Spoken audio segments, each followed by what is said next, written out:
Добър ден от mDetectors. Днес като официални представители на HXPS България ще ви покажем как да свържем дистанционното DEOS 2 с сонда FMF. Щом сме на главното меню при пуснат апарат, отиваме в настройки, слизаме надолу, търсиме къде е pairing или ако сте на български би трябвало да бъде свързване. Избираме тази емблемка за сонда, тъй като с плюс и минуса може да си избереме различни други пореди, с които да свържем дистанционното, но в този случай ние искаме сонда. Щом сме на сонда, цъкаме лявото горно копче, за да го изберем. И сега тук обърнете внимание, тук може да вкараме доста сонди. Мисля, че при DEOS бяха около 10 или 12, тук ще ви излъжа. Това ви е листа с сонди, тук в нашия случай имаме само тази сонда.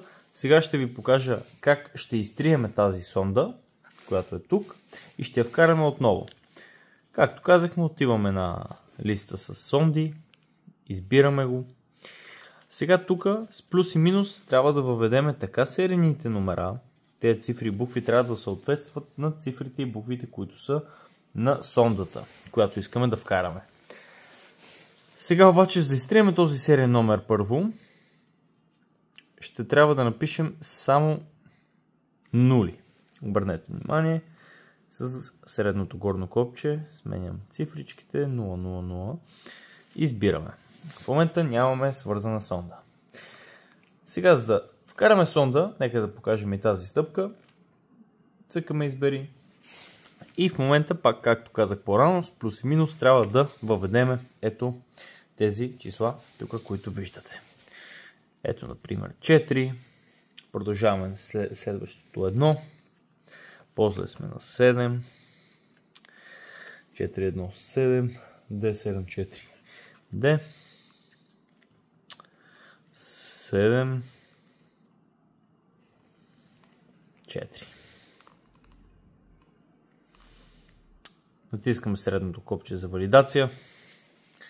Нека да ги покажем. Гледайте тук, започна да мига и виждаме на дистанционното, че то е свързано с сондата. Ето, вижте, вече си работи с сондата. По този начин може да добавяме повече сонди, ще ги сменяме по-бързо и също така ви показахме как да изтриеме сонда, която вече не ни трябва. Това беше всичко от нас. Благодаря за отделеното време. Ако имате въпроси, ни питайте в коментарите, харесайте клипа, абонирайте се за още повече информативни клипчета и пожелаваме само цветни сигнали.